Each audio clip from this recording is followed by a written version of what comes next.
All right, all right. Welcome to On the Fly, a Financial Literacy Institute podcast. My name is Sean Lacey, and I am your host today. I'm also joined by Olayinka Famadou and Zach Owen as my co-host.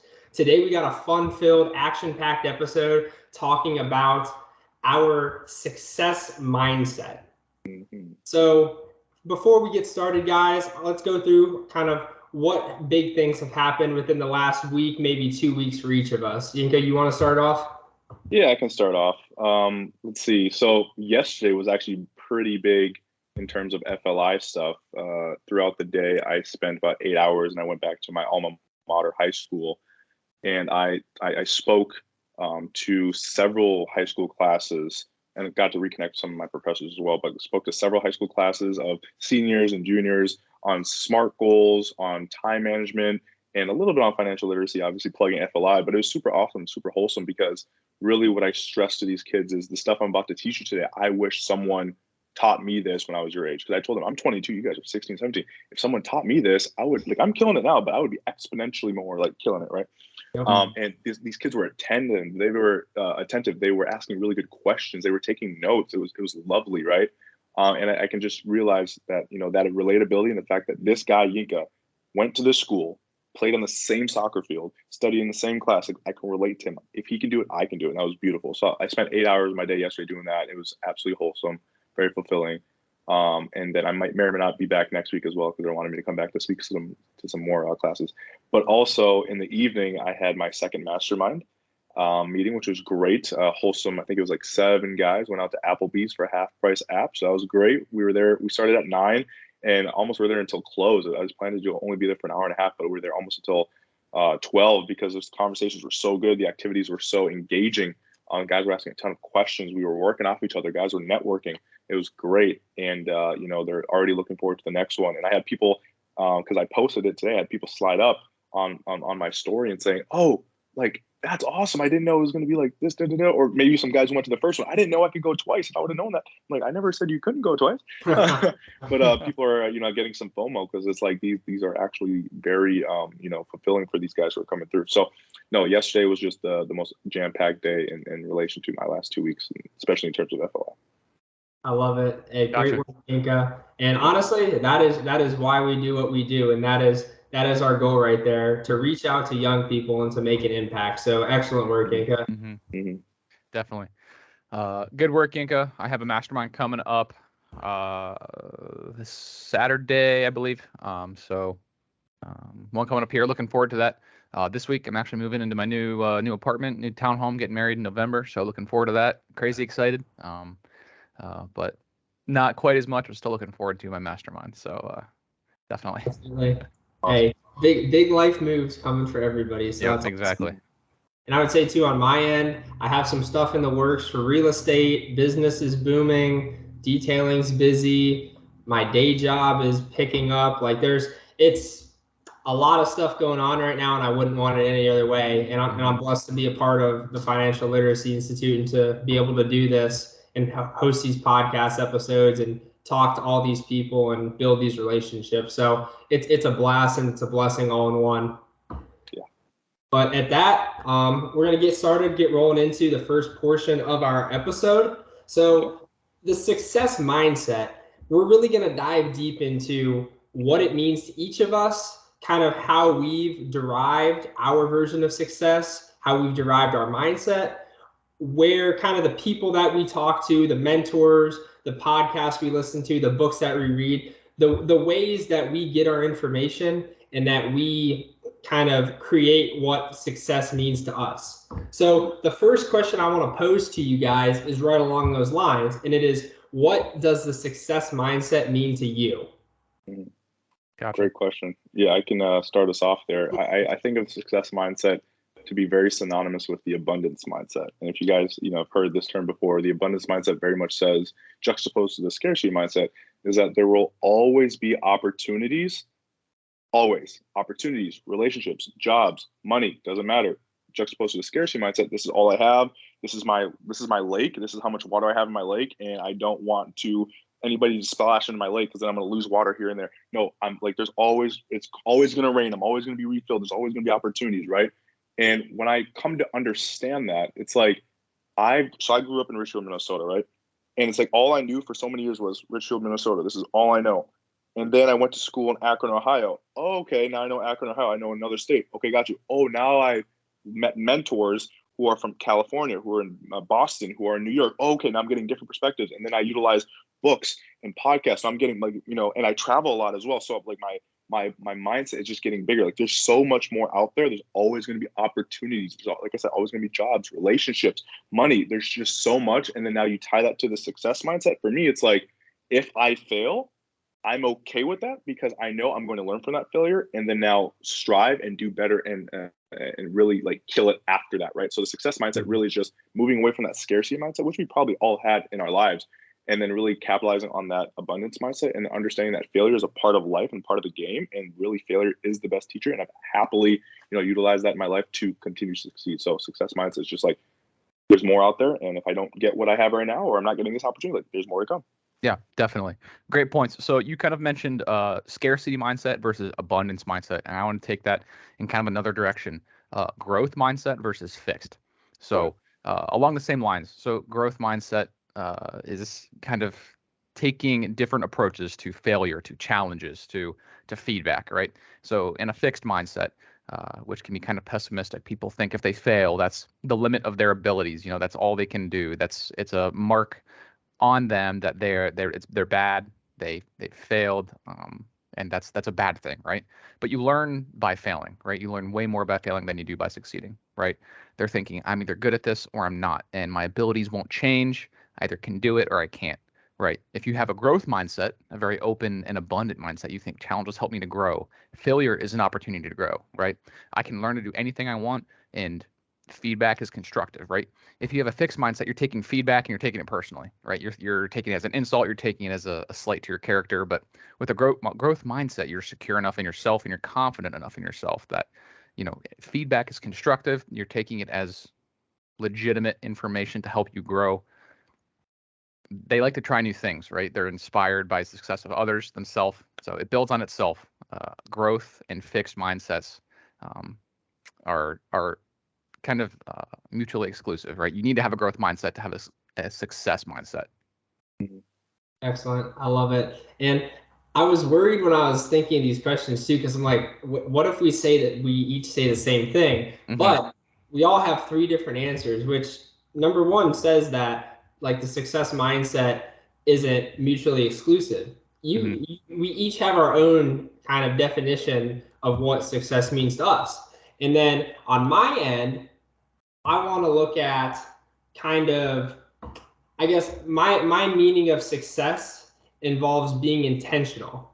So when you see being intentional, you kind of have the person you are today and then the person that you want to be in the future. And you have to create your plan of how you're going to get from point A to point B with intention. So when you create that plan, you say, okay, my goal is to make $1 million, or my goal is to get straight A's. My goal is to graduate college debt free. Whatever your goal is, you have to have an intentional plan of how to get there. And that's going to connect point A to point B. So maybe if your plan is to make $1 million or be worth $1 million, you realize I have to work 60 hours a week for the next 5 years because I have a fixed income job. Maybe I make commission, so I need to make X amount of sales to get to this point. You can derive your roadmap based on your intention. And then you realize if you can calculate it out, and this is like the engineer part of me coming into play. It's like, in order to finish a book in 1 month, I have to read 13 pages a day or something. So that's my intentional roadmap of how to get there. As long as I read those 13 pages a day, I'm going to finish the book in 1 month. However, I could get ahead and take future opportunities that involve doing more than necessary, kind of going back to what Yinka was talking about, and maybe I get to my goal quicker. So we hear of it all the time with successful people where they say, okay, my goal was to do this in 5 years, but I ended up accomplishing it in 2 years because they found a quicker way to do it.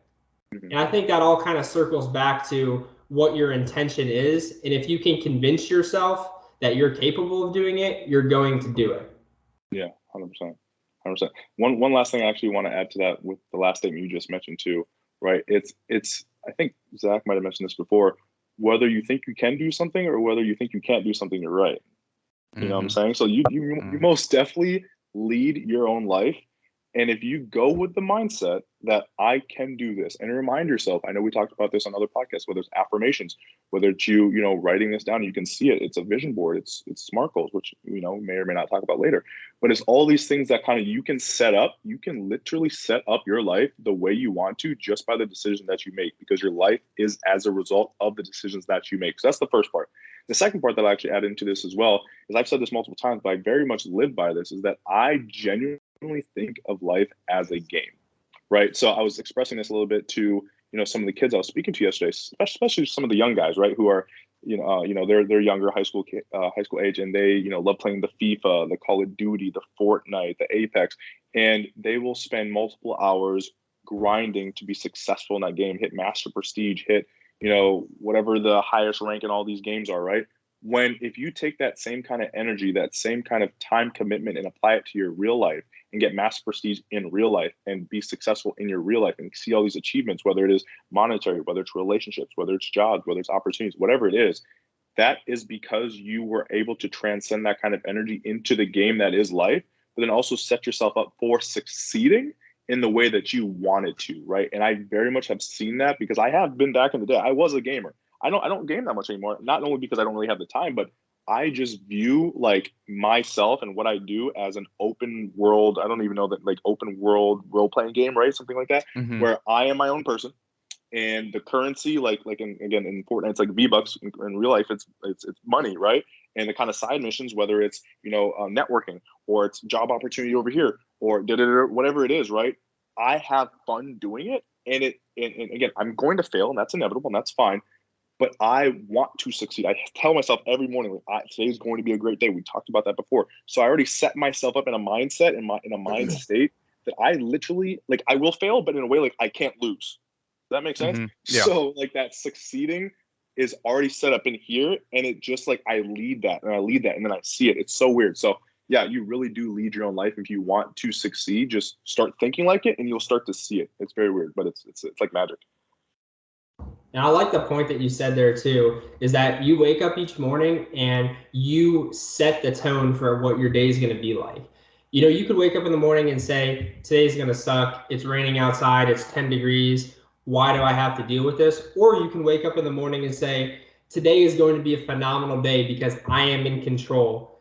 Even if something bad happens, the way you react to it will say and tell you how you're going to treat that situation the rest of the day and in the future. If something bad happens, maybe you get into a minor fender bender. You can let it ruin your day, or you can build on it to continue to get better. So I feel like that we're just in control, and we can trick ourselves into thinking that things are going great, even if they're not going great. And I do that all the time, and it's worked wonders to this point. Yeah, couldn't agree more. All right, so let's move on to the next question. Was there a point where your mindset shifted? If so, what was that point? So this is kind of like the light bulb moment. Do you remember a time where you're like, wow, I get it now. This is different. I'm ready to attack the world, or I'm a whole different person type of thing. Zach, you want to kick it off? Yeah, so I guess I did. My kind of light bulb moment was a little later in life than I guess I would have hoped, but it was kind of graduating college, going to a full-time job. In college, I was aware of what I should be doing financially, what everyone should be doing financially. I didn't really put my mind to it. I didn't really make a large effort towards doing the correct thing, right? So the money I made, money was for food, or money was for gas, right? That was all it was. So graduating college, showed me, oh, we're graduating. I'm going to be an engineer. I'll have a great salary, blah, blah, blah. Money won't be that big of an object, right? But money goes fast, right? Money is, it's finite, the amount you get. And so I realized that, one, you have to budget the money you have, and you also have to, two, find ways to bolster your income, right? There's only two ways you can save more money, which is by spending less or making more. So you can only budget so much, and you can only, pinch pennies so far, So while I think that's a very important aspect of being financially literate is budgeting and being in control of your money. But kind of the light bulb moment was, wow, I have a finite amount. I'm getting this much every 2 weeks.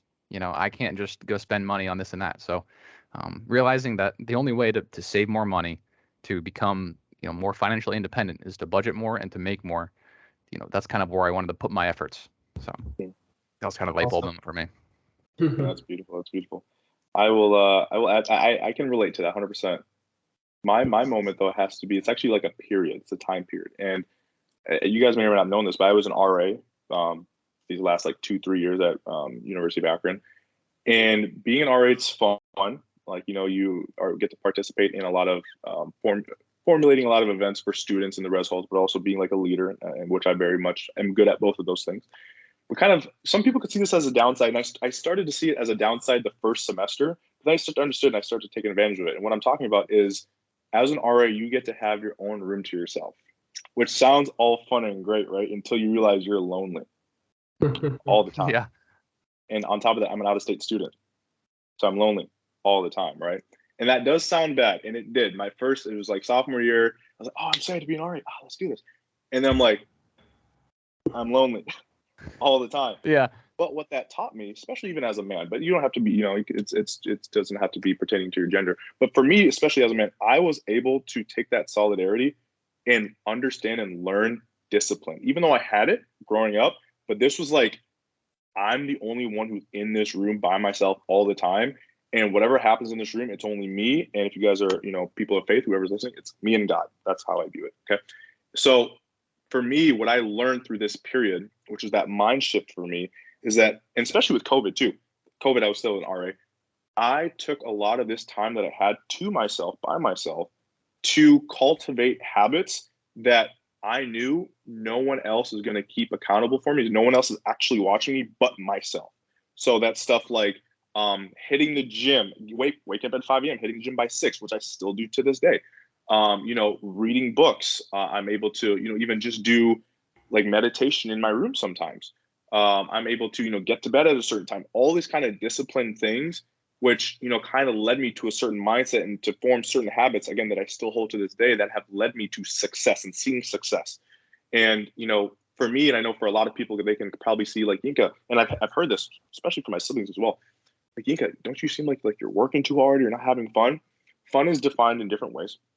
And I can see it defined for other people as, going out or doing XYZ, partying, whatever, which I'm not saying I don't do, but I don't do it maybe as the average college student. But what I really came to understand is that the 20s, like this time period, the 20s is some of the best foundational years that if you set up your habits in a way that are going to be, again, lead you to that success in the long term, but you do it now and you're able to, again, stay consistent with it, even though it's boring, stay consistent with it. That compound effect, compound and compound. I'm only 22.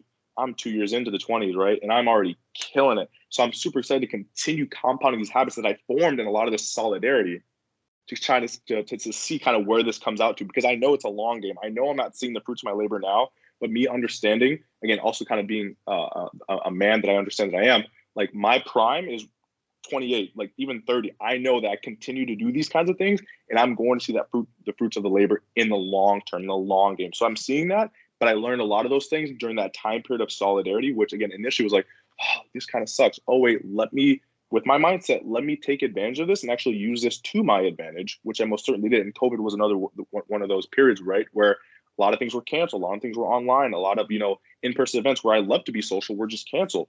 What I ended up doing was taking advantage of a lot of the virtual events. I tapped into a lot of the virtual events that just had a couple clicks and you're into this meeting, and I got to network with a bunch of people. That's how, again, even though it was physical, that's how I met Sean. All these kinds of things. I took advantage of opportunities that I knew that because of COVID, not many people are going to be at, right? But it's me kind of understanding the nuances of kind of how people move, and with COVID, like people are just going to be less social, and kind of again playing chess with how I do my movements, and again capitalizing on my habits I've been forming. It was during these periods that could be seen by a lot of people as, oh, COVID year sucked, or you're being lonely all the time sucks. Okay, that's one way to see it. That's a glass half empty. I saw it as a glass half full. Absolutely. And I like that you mentioned compounding habits, because I'm actually reading The Compound Effect right now, Great and book.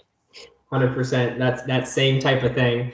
And I would say too, on my end, I kind of had three moments in my life where kind of the light bulbs went off. The first moment was when I was a senior in high school. And when I was in high school, I wasn't as confident as I am right now.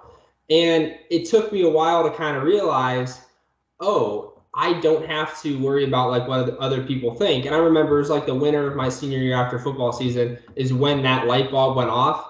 And it changed my mindset on life and how I acted, because I felt like I was in control of how people perceived me, and I could increase my confidence and people would perceive me better. Mm-hmm. And I would say too, the second moment was, let me think. It was probably my sophomore year of college. And when I moved out of the dorms, I started to make more friends. Like Zach and I, that's when we really got close. And from that point was when I got my first, like, I guess, part-time college job, more so than going back home to work. And I started meeting more people. I started being able to like be a better speaker, be a better salesperson. And from that, it kind of skyrocketed my confidence even more and put me in the mindset where, okay, I kind of have a gift of talking to people and a gift of building relationships. So I can utilize that to make myself more money, build better relationships, help more people out. And then on the third part of that, I would say it was actually this past, well, in 2021, when I read the book Rich Dad Poor Dad. And I hear this from a lot of other podcasts I listen to. The moment you read Rich Dad Poor Dad is like when that light bulb goes That's off. true. That's true. And that's where I looked at what my goals were and what I wanted to do with my life in a whole different ballgame. Growing up, I'd always told myself, I'm going to be the CEO of a company. I'm going to run a company, be a business owner, stuff like that. And I would continuously tell myself that, but I never really had a plan of how that was going to happen. But after reading Rich Dad Poor Dad, it gave me that roadmap of how to actually make it happen. And that led me into more books about real estate, about business ownership, investing, that helped fill in even more parts of the roadmap. So I initially had the idea of that person that I wanted to be, and I didn't really know how to get there. But reading Rich Dad Poor Dad is what skyrocketed my development towards that person. Right.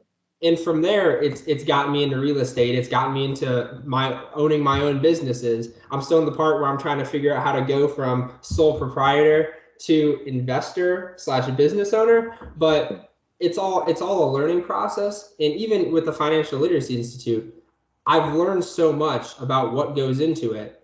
And there's so many surface things or things below the surface that we aren't taught in school, that we need to ask questions to mentors, which is another thing kind of in that second light bulb moment in my sophomore year was when I got my first mentor too. And his name's Sean Christie, who I hope to have on the podcast someday. So shout out to Sean. He's a legend. He kind of flipped my mindset on the business ownership, social media marketing, which is really his niche, and how to market myself, how to market for companies, and how to kind of grow my own brand. So that was kind of an evolution within that second light bulb moment as well, not to backtrack. But yeah, within those three light bulb moments I've had in my life, it seems like every year I have my best year and it keeps getting better the next year to where I'm at the point where I know, listen, I'm going to have a phenomenal 2022, but 2023 is going to be even better. Right, right. And just one last thing I want to tack on to that, because you hit that so well. Just to add to that confidence piece, which very much feeds into the success mindset, is that I think we can all attest to this, and people who are listening as well. I'm pretty sure you guys can attest to this as well. When you start to realize that nobody is really moving like we are, that kind of gives you that sense of like, I'm rare, but I want to double down. I want to even be more rare and kind of differentiate myself from my peers and just be better. And I saw a lot of that starting at the high school age, continuing to college age, and now again, corporate America, and hopefully beyond college. That's the plan, is that it feeds into the confidence, it feeds into the mindset of I want to continue to be different than everybody around me in the best way possible. But then now you're going to find like-minded people who also are on that same kind of, track in their mind, like Sean, like Zach, like a lot of our listeners who understand, well, I'm different than a lot of these people that are around me, but I also want to be different I want to be different around other different people, if that makes any sense at all, right? So instead of just like I mentioned a little bit earlier, where I did feel like alone a lot of the times when I was in school, because I was like, wow, I'm making all these moves that not many people are making, but yet there's nobody who's really like me. Oh, okay. I meet Sean. I meet Zach. These guys have the same kind of mindsets. We want to do business together. We want to make a business about this because we have this same kind of, succeeding, different kind of entrepreneurial mindset, which is great. And now we can kind of do this together. But it kind of feeds into that mindset like, hey, I can do this, but I don't necessarily have to do this alone. And now we're all kind of, succeeding together. But that kind of how kind of how it kind of ties into the succession or the succeeding mindset or the even the abundance mindset is, again, those who can do it just like you guys can kind of do it together. Yeah, absolutely. I agree. And that too ties back into what we talked about on the last episode on the relationships. Yeah. When you surround yourself with people that are of the similar mindset, you elevate each other. Like I feel very confident in talking to you guys about my ideas. I have other friends too that are kind of in this same type of circle, this same type of mindset that I feel very confident to talk about my ideas to. And then in turn, we all talk to each other about ideas. It could lead to business opportunities. It could lead to learning experiences, but we grow together. And I think that's a phenomenal aspect of it. Mm-hmm. Definitely. That's great. All right, so let's get on to question 3. This one's another fun one. It is, what does winning and success mean to you? Winning and success. I can start us off there. What does winning and success mean to me? I think to me, it's like for a lot of my things that I want to win at or succeed at, I want to envision myself at that place. And really, I start to kind of, in a way, let's say, for example, I have a long-term goal of becoming a millionaire before 30. That's probably a lot of us do, right? To me, that's like, for me, I won or achieved that goal. But then you kind of have to break it down. Okay, what does Yinka at 30 being a millionaire or multimillionaire, what does that look like? Can I start breaking that down and doing those things now? Like I said before, the habits, the people around me, the things that I consume, whether it's food, whether it's social media, whatever it is. What is 30-year-old Yinka kind of doing, right? So for me, that winning or succeeding, kind of what that looks like to me, I have to envision myself at that place first, and then now reverse engineer to kind of be like, okay, again, what does that person do? How does that lifestyle look like? Can I start setting myself up now? But then what's really awesome is that it kind of manifests and I end up actually winning or achieving that because, again, I thought about it way beforehand. So kind of a short answer there, but I also, I like, again, I just want to hit that point that you have to kind of, or at least I do, I see myself at that point and then re-engineer backwards. Okay, now what can I start doing now to kind of get to myself, get that point, right? Taking those actions, taking those steps. And then one day I'll be like, I'll be 30. I'll be like, whoa, like I'm already here. I didn't even realize that because it was all fun. It was part of the game. I did this at 22. I started realizing all these things I had to do to get to that point at 22. I thought about this years in advance.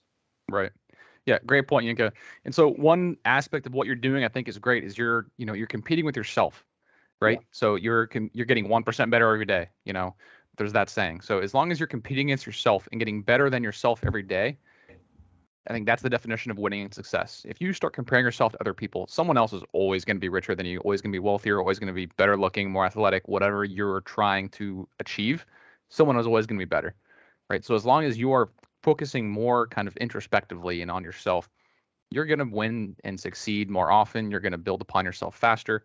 And I think that's a fantastic definition of winning and success, with which you kind of gave a big picture idea of there. That's perfect. Mm-hmm. And Yinka, what you were talking about is what I believe is called The Vivid Vision, which is another quality book that's on my reading list that I hear talked about in the Bigger Pockets podcast all the time. But kind of manifesting what your vision of your future is and actually speaking it out into the world so that other people hear it. So not only you hold yourself accountable, but other people are going to hold you accountable as well. Right. So I would say on my aspect of it, I look at it in 2 ways: freedom and happiness. And I think what our version, our vision of winning success is tied into our why. So why we do what we do and why we want to be where we want to be is it leads back to kind of the roots of what winning success is. So freedom and happiness, freedom for myself, freedom for my family. I want to be able to do what I want when I want. And it kind of fuels my fire and to, I guess, set and complete more goals. Mm-hmm. And the way I do that, and they're actually sitting above my computer right now, it's my 2022 goals and my personal standards. So every time I'm on the computer, I look at my goals, I look at my standards, and it tells me I am this type of person, and this is why I make the decisions that I make, and this is why I act the way I do. And that really ties into what success is, because I am here to hold myself accountable, and it's great to have other people out to also hold you accountable. But Yanka, like you said, it's ultimately yourself, you and God in that room to hold each other accountable. But it comes down to you. And if you have your goals written out, you have your standards written out, you have your vision written out, it's something that's on paper, which means it's there in writing to hold you accountable. You look at it every single day. It reminds you, okay, I need to do this today to get me to where I need to be to check off that goal or to continue the standard. You lift every day, you get up at 6 a.m., that type of thing. That's the standard of who you are as a person. Maybe your goal is to eat healthy, so you set the standard of not eating desserts, not eating chocolate, not eating sweets. Right. Your goal is to continue to read books, gain knowledge. You set the standard that I'm a person that reads every single day. So really, it's how you hold yourself accountable that ties into your why. And I think that the way or the roadmap to getting there is your goals and your standards. Yeah, when you really have that sense of clarity, like you get really clear with yourself, you can I guess and this might be a question later, right? When I like to use SMART goals. And what's really awesome about SMART goals is that you can get very specific. That's the first, letter of the acronym. Can get really specific with your goal and really get that mental clarity. You know exactly the target you're going to hit. And that just makes it that much more effortless to hit the target, because all you need to do now is just put action behind the steps that you just made it so clear to see. And I saw that again with those high school students I worked with yesterday, that they've never written a SMART goal in their life. And a lot of them, because again, at their period of age, it's about doing good in school. Okay, that's fair. Why? Like Sean just mentioned, why? How does that make you feel? Does that make your family proud? Why do you want to get these grades? What do you want to do post high school, right? And then how are you going to go about it? What does that look like to you? It looks more than just getting A's on a report card. No. Are you feeling good? Are you smiling? Are you going to your dream school absolutely for free, right? So what does that look like to you? Gain that mental clarity, because when you kind of, again, go backwards with it, before you know it, you're going to be there and you're going to win because you were so clear at the beginning. Right. That's a great point. So having goals and having a why is essential in every goal that you do. We Financial Literacy Institute on the fly. Financially, a lot of people's goals is to have money, right? I want to be a millionaire by this. You have to have a why, right? Money isn't the goal. The goal is to have financial independence and do what you want. Like Sean said, when I want, whenever I want. So whether that's spending time with family or traveling or anything, you have that why for yourself. And that is a motivator to become financially independent, right? Money is a tool. Money isn't the goal. Money is a tool to reach your goal. And so, that's a great point. Just a little interjection there, Yinka, not to interrupt too much, that. but yeah, because the goal isn't to have a bunch of money. The goal is to have enough money to do what you want, right? It's a tool. Yep. And maybe for you, that's $10 million. Maybe for the next person, it's $500,000. Maybe it's $100,000. It differs with each person, just like our mindset differs. So you can be happy with whatever makes you happy. And it's not up to you or up to another person to tell you, you don't have this amount of money, you don't have these things, so therefore you're not allowed to be happy. And on that note, let's transition into our bonus question. So this one is Yinka kind of already got into a little bit about SMART goals, but this is how do you structure your goals so that they coexist with your vision? Yeah.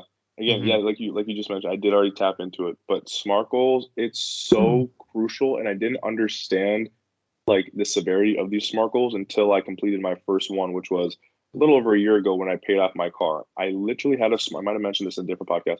I set up a specific, measurable, attainable, relevant, and timely SMART goal to pay off my car by the end of the spring semester, which I most definitely did. And I will never forget the date, April 9th, 2021. I set this, I think it was over winter break, right? So before the spring semester started. And I kid you not, because I was so clear, because I was so like, why, like, what did this mean to me when I have this weight of my car payment off my back, when I know that I own my car, when, I can now, the money that used to go to my car, I can use it for other things like investing, whatever, like that why to me felt really good. And I can already see myself at that point, how happy that would make me feel. And then I got so clear in what I needed to do, right? Again, working at Chipotle, working 2 other jobs on campus, gaining tuition reimbursement, XYZ, setting up a budget. So I know my money's just not going anywhere. It's going to this certain place. I set that SMART goal up and I completed on time. I think again, it was by the end of the spring semester. So whatever, like May 7th or May 5th or whatever, I completed a whole, almost a month in advance. And it just felt so good. And it was at that day where I'm like, well, I've heard of SMART goals before, but I never knew how serious it was until that very moment, killed it. And I started making SMART goals for every other thing in my life, be it fitness. I still continue to do finances, my faith, my emotions. And it's so awesome because there's a statistic out there that you are 42% more likely to complete something just writing it down. But like we just mentioned, the more clear you can get, which is what a SMART goal does, you get so specific, you get measurable. What does that look like to you? Attainable. What do you need to do? Relevant. That's that why. And then timely. Give me an exact date that you want it done to create that sense of urgency. This will make that exact goal or that target so clear that it is basically inevitable that you're going to complete it, because again, that blueprint, which is you just writing it down at 42%, you're nearly just halfway there of getting it done. The other 58% is just putting action to the 42%, which is actually a little bit easier because you already know what to do. It's so clear. It's so clear. It was clockwork. Car was paid off. Okay, what's next? Oh, I'm hitting the gym every Monday through Friday. Oh, I'm doing these certain lifts. I'm eating this kind of food. It's all in my SMART goals. So really, to hit goals, in my opinion, the most effective and efficient way that has worked for me so much. And again, I even saw in these high schoolers, like, yeah, I'm actually excited to do this. SMART goals. And I remember giving presentations to a lot of my organizations on campus where I set a lot of people up, with the understanding of SMART goals. And they set SMART goals like, I want to attain an internship before the spring semester. And by the end of the fall semester, I kid you not, the 3 people who said that, they had internships in the spring semester because they set that up. They were applying to multiple internships on LinkedIn. They went to a ton of career fairs, but it's again, they got so clear with what they wanted to do, why they wanted to do it, how that looks like to them, how they can measure that, when they need to do it by, gain that mental sense of clarity, and everything was just clockwork because that blueprint was just set up so easy for them, so easy. And all it took was maybe just a dedicated 30 minutes. Yes, you want to elaborate on these SMART goals, but just start it out. That's what I told the high schoolers yesterday. Just start it, and you'll see you'll get elaborate with it. And then once you gain that traction again, like we talked about before, when something gets measured, it gets I'm forgetting the term, but measured, exemplified. I think that's not the term, but that's what I like to say. Like when you're able to measure, again, have metrics behind it, you're able to kind of double down, and you're going to gain that traction and then want to achieve it more. And I've seen that with my lifts, with my money, with my relationships. I'm able to track a lot of these things because again, I'm an engineer, I'm numbers at heart. But then it's like you see that, you gain momentum, and then you achieve that goal like none other. Yeah, exactly. I mean, SMART goals are fantastic. That's what I was going to say as well. A lot of along the same lines. Having goals that are specific and time constrained and measurable, which is 3 of the SMART goal points are crucial, right? It's super easy to set goals in any area of life that are just, I want to do this, I want to do that, right? If you're just tossing out a bland, a blanket, a catch-all goal with no time constraint and no way to measure it, chances are you're not going to hit it, right? It's like New Year's resolutions, right? People's New Year's resolutions are not SMART goals. They're ones that I want to go to the gym more, right? Well, that normally doesn't take off. So, yeah, SMART goals are a fantastic way to keep track of your goals, to set achievable goals and track them. Definitely. Yeah. Thank you, Zach. And I would say too that SMART goals play the massive role in it, but with taking those SMART goals, writing them down as a key point, and then looking at them every single day. Yeah. I've read plenty of books that say you need to look at your goals every single morning as part of your morning routine. But what that does is it allows you to make small incremental progress. You get better 1% each day instead of waiting 6 months and then realizing, okay, I have to get 10% better each day to catch up. If you work on it every single day, you don't have to play catch up. And I think too, when I tie in my goals to what my why is and what my vision is, I'm able to persuade myself and give myself confidence that I can complete them. Because when you set a goal, initially you may think, wow, that's difficult to complete, or that's going to take a lot. But by looking at your goals every single day and noticing your progress, you're going to see that, okay, I'm making this progress, and you're going to begin to convince yourself even more that it is possible and that you are going to be able to get it done. Mm-hmm. And I think too that listening to motivational videos, listening to podcast episodes, reading books, they kind of fire me up, and they give me more reason to want to do what I already know I'm going to do. Like last night, I listened to the Bigger Pockets episode 433 with Ed Milet, and that man is a legend in terms of speaking, but the stories that he tells and the way he articulates it, I'm ready to run through a wall after listening to it. And that's the type of stuff that fuels my fire even more. And I think I'm a very motivated person already, but if I can kick that up another notch, I'm unstoppable. And every single one of my goals is going to get crossed off. And two, the other good part about looking at it every single day is you can see, okay, I'm slacking on this one, I need to pick it up. Versus if you're not looking at it and you're slacking, you may just forget about it altogether, and then the goal just ends up not being completed. Mm-hmm. So yeah, there's very good points by both of you guys in terms of SMART goals and how you work that in together, how you convince yourself that you do belong, you're not an imposter, mm-hmm. and that you're going to accomplish your goals. Yeah. And really quick though, before we wrap up, I want to ask another add-on to the bonus question. What is your number one goal for 2022? Ooh, that's a great question. You got one, Zach?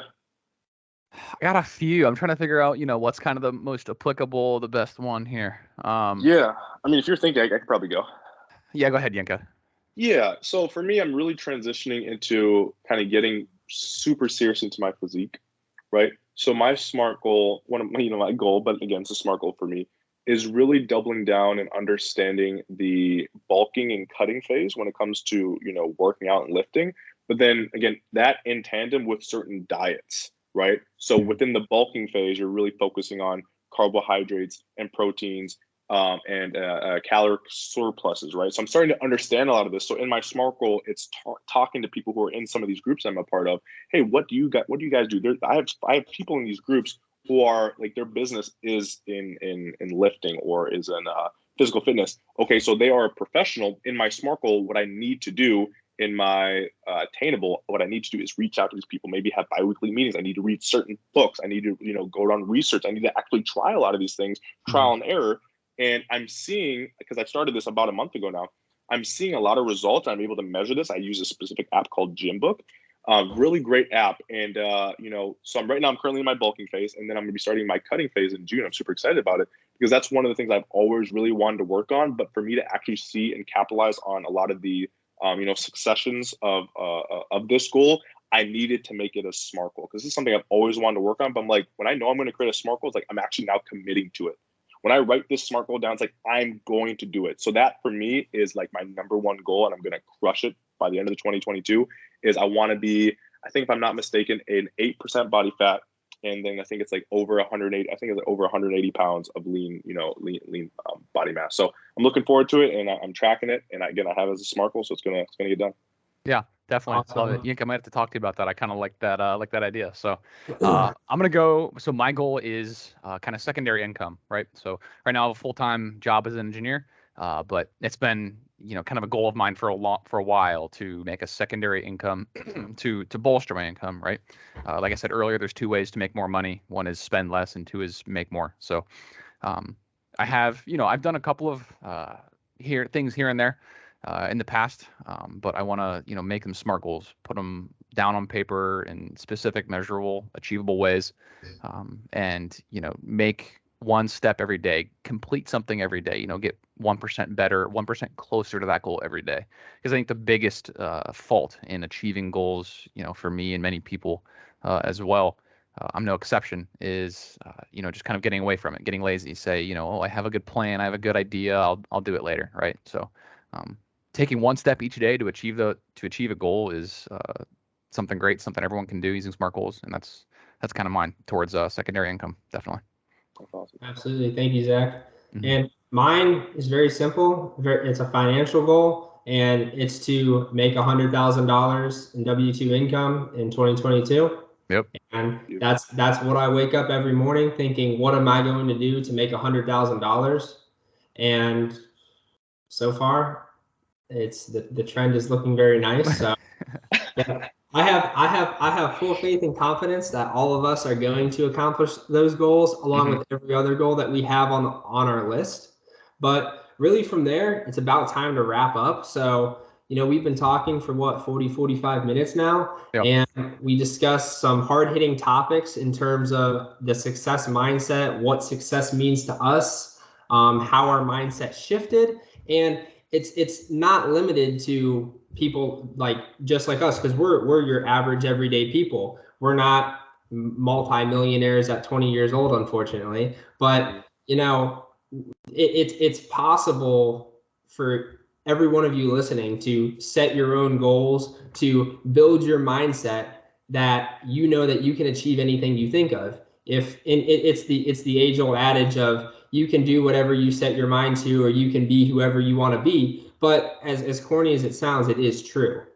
And really, to wrap up here, though, once again, you can catch this episode along with all of our other podcast episodes on Spotify and on YouTube. Social media-wise, we are on Instagram at The Financial Literacy Institute. Check us out on TikTok at thefli.llc. We're putting content up every single day. We're on LinkedIn. We're on our website at thefli.net. That's where you can check out both these podcast episodes, our free tools that we just added within the past week. We have the FLI report card, which is a really sweet tool that you can see kind of where you're at financially right now. And then it'll allow you to set your goals and figure out the person that you want to be, so that you can end up being an A+ student on the report card. We also have a wealth calculator, and we'll have a few more coming on here in the next couple of days. So make sure to check that out. Always check out our podcast episodes. And two, guys, where can our listeners find you guys on social media? Yeah, no, I'm big on LinkedIn. So just Ole Famadou on LinkedIn. I have a special O with a dot. So if you just look up Famadou, my name will probably come up. That's the main place to connect me there. Gotcha. LinkedIn's also a great place for me. I'm working on polishing up my LinkedIn profile here, and like Sean said, all of FLI's social media platforms are a great place to find me as well. Absolutely. And you can find me at Sean Lacey 7 on all platforms. I'm glad to say that I kept that pretty consistent over years when I made that profile in my freshman year of high school. Also check me out at Sean Lacey on LinkedIn. Feel free to connect. Send me a DM. I love to talk about this stuff.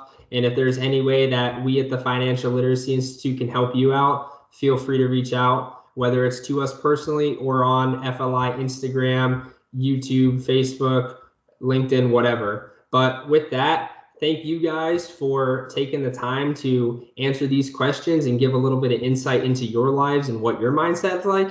And hey, we'll catch you on the next episode here in a couple weeks. So any last words, guys? Thank you guys for listening. Yep. Thanks for listening. All right. You guys have a good night. This is On the Fly, a Financial Literacy Institute podcast.